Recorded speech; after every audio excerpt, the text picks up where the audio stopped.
നമസ്കാരം സുഹൃത്തുക്കളെ, welcome to my talk show. ഇന്നലെ ട്രംപിന്റെ വിജയ പ്രസംഗം. ട്രംപ് ഇന്നലെ അമേരിക്ക അഭിസംബോധന ചെയ്തുകൊണ്ട് ട്രംപ് എന്താണ് കഴിഞ്ഞ 32 ദിവസം കൊണ്ട് അമേരിക്ക എന്തൊക്കെയാണ് ചെയ്തത്, യുദ്ധത്തിന്റെ ഇനി വരാൻ പോകുന്ന യുദ്ധം ഏത് ഘട്ടത്തിലേക്ക് കടക്കുന്നതിനെ പറ്റി ട്രംപ് ഒരു വിശദീകരിച്ചു. നമുക്ക് അതിനെപ്പറ്റി ആദ്യം മനസ്സിലാക്കാം. ആദ്യമേ ഞാനൊരു അഭ്യർത്ഥന അമേരിക്കയോടും ഇസ്രായേലിനുമുണ്ട്. ഇറാനെ അടുത്തൊരു ഗസയാക്കി മാറ്റരുത്. ഞാൻ സ്ഥിരം പറയാറുള്ള പോലെ കീട, അതായത് മൃഗങ്ങൾക്കും പ്രാണികൾക്കും തുല്യമാക്കരുത് ഗസയിൽ ഇപ്പോൾ ചെയ്തിരിക്കുന്ന പോലെ. ദയവ് ഇത് ചെയ്ത്, കാരണം ഇതെല്ലാം ചെയ്ത ശേഷം എല്ലാവരും മൂടും തട്ടി പോകും. അവിടുത്തെ ജനങ്ങൾ വേണം അനുഭവിക്കാനായിട്ട്. ആ അവസരത്തിലേക്ക് എത്തരുത്. ട്രംപിന്റെ ആദ്യത്തെ സ്റ്റേറ്റ്മെന്റ് എന്ന് പറയുന്നത്, ഈ യുദ്ധത്തിൽ നിന്ന് ഞാൻ പിന്മാറാൻ പോകുന്നില്ല ആസ് ലോങ് ആസ് എൻ്റെ മിലിറ്ററി ഒബ്ജക്റ്റീവ്, യുദ്ധപരമായി ഞാൻ എന്താണോ ആഗ്രഹിക്കുന്നത് അത് കിട്ടാതെ ഞാൻ അവിടെ നിന്ന് പോകാൻ ആഗ്രഹിക്കുന്നില്ല. അദ്ദേഹം വളരെ വ്യക്തമാക്കിയ ഒരു കാര്യം പറഞ്ഞു. അതായത് ഒന്നാം ലോക മഹായുദ്ധം വർഷങ്ങളെടുത്തു, രണ്ടാം ലോക മഹായുദ്ധം 4 വർഷത്തോളം എടുത്തു. 19 വർഷം അമേരിക്ക വിയറ്റ്നാമിൽ പൊരുതി, തോറ്റിരിക്കാം, ശരിയാണ്. 8 വർഷം ഇറാഖിൽ പൊരുതി, 4 വർഷം 8 വർഷം മറ്റോ അങ്ങോട്ട് അഫ്ഗാനിസ്ഥാനിൽ പൊരുതി. നമ്മളെടുത്തേ ഹേ, ഞങ്ങൾ 19 വർഷം യുദ്ധം ചെയ്യാൻ പറ്റുമെങ്കിൽ 32 ദിവസം യുദ്ധം ചെയ്ത ശേഷം എന്നോട് ചോദിക്കരുത് എന്ത് നേടി എപ്പോൾ അവസാനിപ്പിക്കുമെന്ന്. അദ്ദേഹം പറഞ്ഞു, ഞങ്ങൾക്ക് വർഷങ്ങളെടുക്കാം, മാസങ്ങളെടുക്കാം. 32 ദിൻ കണ്ടർ, 32 ദിവസത്തിനുള്ളിൽ യുദ്ധം ചെയ്ത് എന്ത് നേടിയെന്ന് ചോദിക്കരുത് അദ്ദേഹം പറഞ്ഞിരിക്കുകയാണ്. മനസ്സിലാക്കാം എന്താണ് ട്രംപിന് മുന്നോട്ടുള്ള നയം. നയം വളരെ സിമ്പിളാണ്. ട്രംപ് ഒബ്ജക്റ്റീവ്സ് ഉണ്ട്. ഒരുപക്ഷെ എന്തുമായിരിക്കാം, റെജീം ചേഞ്ച് ആയിരിക്കാം, യുറേനിയം ആയിരിക്കാം, ഇറാന്റെ എണ്ണയായിരിക്കാം. പക്ഷെ അത് മുഴുവനാക്കാതെ അദ്ദേഹം മധ്യപൂർവേഷ്യയിൽ നിന്ന് വിട്ടുപോരില്ല എന്നുള്ളത് വളരെ വളരെ ശരിയാണ്. ഒരു കാര്യം വ്യക്തമാക്കി സംസാരിക്കട്ടെ. അതായത്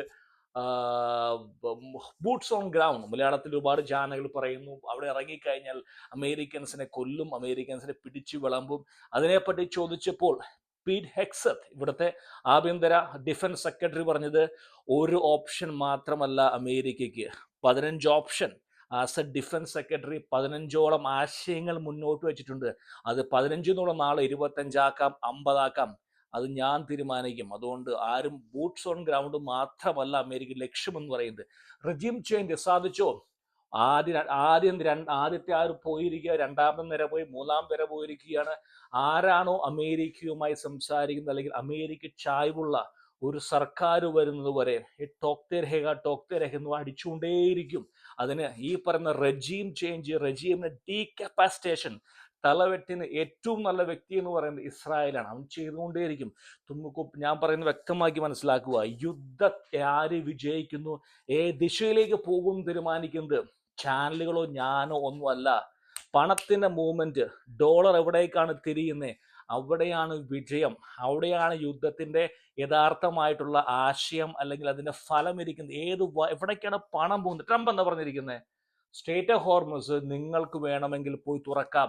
ഞാൻ ഒരാഴ്ച മുമ്പ് പറഞ്ഞൊരു കാര്യം, ഇദ്ദേഹം തുറക്കാൻ പോകുന്നില്ല. അദ്ദേഹം എന്ന് പറഞ്ഞ 80% അവിടുത്തെ അവിടുത്തെ പ്രശ്നങ്ങൾ തീർന്നിരിക്കുക. ബാക്കി 10-15% ഉണ്ട്.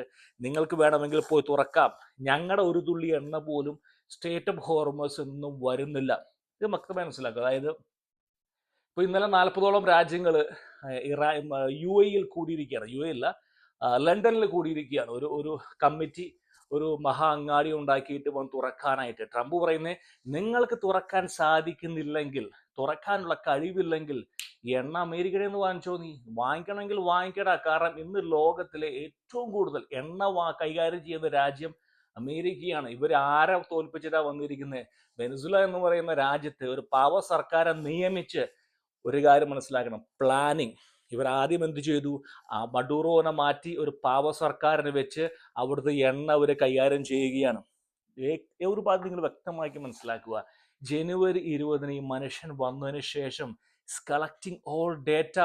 അദ്ദേഹം ഓരോരോ ഗാവുമേ ഇറാനിൽ ഓരോ മുക്കിലും മൂലയിലും ആരുണ്ട് എന്ന് ഇവർക്ക് വളരെ വ്യക്തമായിട്ട് അറിയാം. ഓരോ വണ്ടികളുടെ ലൈസൻസ് പ്ലേറ്റ് പോലും ഇവനറിയാം.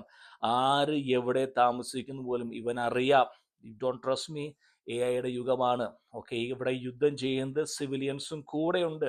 കാര്യത്തിലേക്ക് വരാം. വ്യക്തമാക്കി ട്രംപ് പറഞ്ഞിരിക്കുകയാണ്, നിങ്ങൾക്ക് തുറക്കാൻ കഴിവില്ലെങ്കിൽ അമേരിക്കയിൽ നിന്ന് വാങ്ങിച്ചോ. ഇതൊരു കാര്യം ഞാൻ പറയട്ടെ. എനിക്ക് എണ്ണ വാങ്ങണം, ഞാൻ എണ്ണ വാങ്ങുന്ന ഒരു ഉപയോക്താവാണ്. ഇന്ത്യ, ചൈന, സിംഗപ്പൂർ ആ ദേശങ്ങളൊക്കെ എണ്ണ വാങ്ങുന്ന ആൾക്കാരാണ്. എണ്ണ വാങ്ങാൻ എൻ്റെ കയ്യിൽ പണമുണ്ട്, ടേബിളിന് മുകളിൽ പണം വെച്ചാൽ ഞാൻ ആരുടെ കയ്യിൽ നിന്നും എണ്ണ വാങ്ങാം? അമേരിക്കയാവാം, കാനഡയാവാം, റഷ്യയാവാം, ബഹ്റിൻ ആവാം, സൗദി ആവാം. It's up to me. എൻ്റെ പണം ആർക്ക് കൊടുക്കണം ഞാൻ തീരുമാനിക്കും. എണ്ണ വിൽക്കുന്ന രാജ്യങ്ങൾ എന്ത് ചെയ്യും? ബഹ്റിൻ, കുവൈറ്റ്, സൗദി, ഈ പറയുന്ന ദേശങ്ങളൊന്നും UAE ഒഴികെ ഒരു ദേശങ്ങൾ പോലും ആദ്യ ദിവസങ്ങളിൽ യുദ്ധത്തിൽ പങ്കുചേരാൻ മടിച്ചു. അവിടെ ഇപ്പോൾ അവർ വരികയാണ്. Tailwind. പണം എവിടേക്ക് പോകുന്നു? ഇവർക്ക് എണ്ണ വിൽക്കാൻ സാധിക്കുന്നില്ല, ഇറാന് എണ്ണ വിൽക്കാൻ സാധിക്കുന്നില്ല, ഗൾഫ് ദേശങ്ങൾക്ക് എണ്ണ വിൽക്കാൻ സാധിക്കുന്നില്ല. പണം എവിടേക്കാണ് തിരിയുന്നത്? റഷ്യയിലേക്ക് പോകുന്നു, അമേരിക്കയിലേക്ക് പോകുന്നു, കാനഡയിലേക്ക് പോകുന്നു. വെസ്റ്റേൺ കൺട്രീസ്, ലോകത്തിലെ ഏറ്റവും എണ്ണ കൈകാര്യം ചെയ്ത രാജ്യം അമേരിക്കയാണ്. അമേരിക്കയിലെ ഈ പറയുന്ന എല്ലാത്തിനും കൂടുതൽ എണ്ണ ഇവിടെ കിടക്കുക. ഡ്രിൽ ബേബി ഡ്രിൽ വന്നപ്പോൾ അദ്ദേഹം പറഞ്ഞു, ടെക്സസിൽ തുറക്ക്, കുത്തി തുറക്ക്, പണമുണ്ടാക്ക്. ഈ പറയുന്ന മിസൈലുകൾ പോകുന്ന, ഡ്രോൺ പോകുന്നൊക്കെ നോക്കിയല്ല യുദ്ധം നിശ്ചയിക്കുന്നത്. പണത്തിന്റെ ഗതി, ഡോളറിന്റെ ഗതി എവിടേക്കാണ് പോകുന്നത്? അതാണ് യുദ്ധത്തിന്റെ പോയിന്റ്. കാരണം അമേരിക്ക 800 മില്യൺ നിസ്സാരമോ അവനൊന്നൊരു വിഷയമല്ല. 800 1 ബില്യൺ എന്നൊക്കെ പറഞ്ഞ 19 വർഷം ലഡ്തെരഹ ഇവിടെ അടിച്ചുകൊണ്ടേയിരുന്നു. തോറ്റിരിക്കാം, ഡോണ്ട് കെയർ അബൌട്ട്. യുദ്ധം ചെയ്യാനുള്ള കഴിവ് അവനുണ്ട്. പോയിന്റ് എന്ന് പറയുന്നത് എന്തായിരിക്കും ഫ്യൂച്ചർ ഓഫ് മിഡിൽ ഈസ്റ്റ് എന്ന് പറയും. നമ്മുടെ ഈ പറയുന്ന മറ്റേ UAE അല്ലെങ്കിൽ ദുബായ്, പിന്നെ ബഹ്റിൻ, എന്തായിരിക്കും സ്ഥിതി? കാരണം അമേരിക്ക ഇപ്പോൾ അവസാനിച്ചു പോയി കഴിഞ്ഞാൽ ഇറാൻ ഒരു കാരണവശാലും UAE-നെ, ദുബായിനെ വെറുതെ വിടാൻ പോകുന്നില്ല. ഒരു സുന്നി ദേശങ്ങളെയും ഇറാൻ വെറുതെ വിടാൻ പോകുന്നില്ല. വളരെ സ്പഷ്ടവും വ്യക്തവുമാണ് ഞാൻ മനസ്സിലാക്കി തരാം. അമേരിക്ക എന്താ ചെയ്യുന്നത്? അമേരിക്ക എന്ന് പറയുന്നത് സ്ലോ ആൻഡ് സ്റ്റഡി. അതായത് യുദ്ധം വേണമെങ്കിൽ അവൻ ഒരാഴ്ച കൊണ്ട് തീർക്കാം, പക്ഷെ അവൻ ചെയ്യില്ല. കാരണം ആകാശം തുറന്നു കൊടുക്കുകയാണ്. ഡിഫൻസ് ഇല്ല ഇറാനിൽ. പോക്കൂടെ 70 75 F-35 പോയാൽ തീരാവുന്ന കാര്യമുള്ളൂ. പക്ഷെ അവൻ പോകില്ല. അവന്റെ ഉദ്ദേശം എന്ന് പറയുന്നത് നിങ്ങൾ ചിന്തിക്കുന്ന പോലെയല്ല. Slow and study game. അവനൊരു ഒബ്ജക്റ്റീവ് ഉണ്ട്. റെജിം ചേഞ്ച് ആവാം, എണ്ണയായിരിക്കാം, എന്തുമായിക്കോട്ടെ, അത് കിട്ടുന്നത് വരെ. വേറെ ഇറാൻ മാത്രമായിരിക്കില്ല ലക്ഷ്യം എന്ന് പറയുന്നത്, വേറെ ഒരുപാട് രാജ്യങ്ങളിൽ ലക്ഷ്യമുണ്ട്. സ്റ്റേറ്റ് ഓഫ് ഹോർമസ് എടുക്കുക. സ്റ്റേറ്റ് ഓഫ് ഹോർമസ് ഇന്നലെ പറഞ്ഞ പോലെ, അതായത് ഇറാന്റെ ഏറ്റവും വലിയ എണ്ണ വാങ്ങുന്ന വലിയൊരു ദേശം എന്ന് പറയുന്നത് ആരാണ്? ചൈനയാണ്. ചൈനയ്ക്ക് $350 ബില്യൺ ഡീലാണ്. $350 ബില്യൺ. രണ്ട് കപ്പലുകൾ മാത്രമാണ് ചൈനയ്ക്ക് കൊടുത്തിട്ടുള്ളൂ. അതിന്റെ അർത്ഥം സ്റ്റേറ്റ് ഓഫ് ഹോർമസ് നമ്മൾ പറയുന്ന പോലെ ഒന്നല്ല. അവിടെ ആർക്കാണ് ശരിയായ പിടുത്തം? നമുക്ക് അറിയുപോലും ഇല്ല ശരിയായ പിടുത്തം. എന്നാ പിന്നെ ഇവർക്ക് പറഞ്ഞൂടെ ചൈനയിലേക്ക് പോയേ പറ്റൂ? കാരണം ചൈനയിൽ നിന്നാണ് പണം വരുന്നത്, യുവാൻ വരുന്നത്, വെടിക്കോപ്പുകൾ വരുന്നു. ഇപ്പൊ എന്താ ഷിഫ്റ്റിംഗ്? പണം ഷിഫ്റ്റ് ചെയ്യുകയാണ്. അമേരിക്കൻ കൺട്രോളുള്ള ഓയിൽ മാർക്കറ്റിലേക്ക് ഷിഫ്റ്റ് ചെയ്യുകയാണ്. This is going to that side. നിങ്ങൾ മനസ്സിലാക്കണം, ഇത് ഒബാമയല്ല ഇറാനുള്ള ഉത്തരവ്. ട്രംപ് പറഞ്ഞതാണ്, ഞാൻ ഒബാമയല്ല. അതായത് അമേരിക്കൻ പ്ലെയിനുകളിൽ ബില്യൺ കണക്കിന് രൂപ ഇറാനിലേക്ക് എത്തിച്ച അമേരിക്കൻ പ്രസിഡന്റ് അല്ല ഞാൻ B2 സെൻഡ് ചെയ്യും. ഞാൻ സെൻഡ് ചെയ്യാവുന്ന B2 ആണ് സെൻഡ് ചെയ്യാൻ പോകുന്നത്. ഞാൻ വീണ്ടും പറയുന്നു, ഈ പറയുന്ന വ്യക്തി വളരെ വ്യക്തമായ പ്ലാനിങ്ങോട് ഇറങ്ങി തിരിച്ചിരിക്കുന്നത്. B2 I M sending that. സത്യമല്ല ഞാൻ പറഞ്ഞുകൊണ്ടിരിക്കുന്നത്. കാരണം ഇവർക്ക് വേണമെങ്കിൽ യുദ്ധം തീർക്കാം. എയർ ഡിഫൻസ് ഇല്ല, ടോക്കേക ക്യാവുക. അതായത് അദ്ദേഹം പറഞ്ഞിരിക്കുന്നത് ഇതാണ്, ഏപ്രിൽ 6 വരെ ഞാൻ നിങ്ങൾക്ക് സമയം തരും. എൻ്റെ മിലിറ്ററി ഒബ്ജക്റ്റീവ് അംഗീകരിക്കുക. അങ്ങനെ ചെയ്തില്ലെങ്കിൽ നിങ്ങളുടെ എനർജി എസ്റ്റാബ്ലിഷ്മെന്റുകൾ, നിങ്ങളുടെ എണ്ണ ശുദ്ധീകരണശാലകൾ ഞാൻ തകർക്കും. ഇതുവരെ ചെയ്യാത്തത് ഒരവസരം തരുകയാണ് ഇറാന് തിരിച്ചു വരാൻ. കാരണം നാളെ യുദ്ധം നിർത്തിയാലും തിരിച്ചു വരണ്ടേ? കാരണം ഈ രാജ്യത്ത് റിസർവ് ഇല്ല. അവരുടെ പെഷഷ്ക്യാൻ പറയുന്ന പോലെ 2-3 ആഴ്ചത്തേക്കുള്ള റിസർവ് പണമേ ഉള്ളൂ അവരുടെ കയ്യിൽ. പണമില്ല. ഈ പറയുന്ന പോലെ കഥയല്ല നടക്കുന്ന അവിടെ. എങ്ങനെ മുന്നോട്ട് വരും?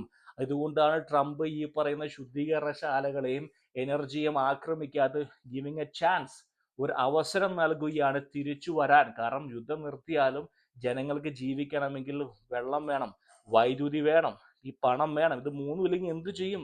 ജങ് ജേസ് എങ്ങനെ ജീവിക്കും? ഈ 3 കാര്യങ്ങൾ മനസ്സിലായത് ചിന്തിക്കുന്നു. ട്രംപിന്റെ ഉദ്ദേശം മിലിറ്ററി ഒബ്ജക്റ്റീവാണ്.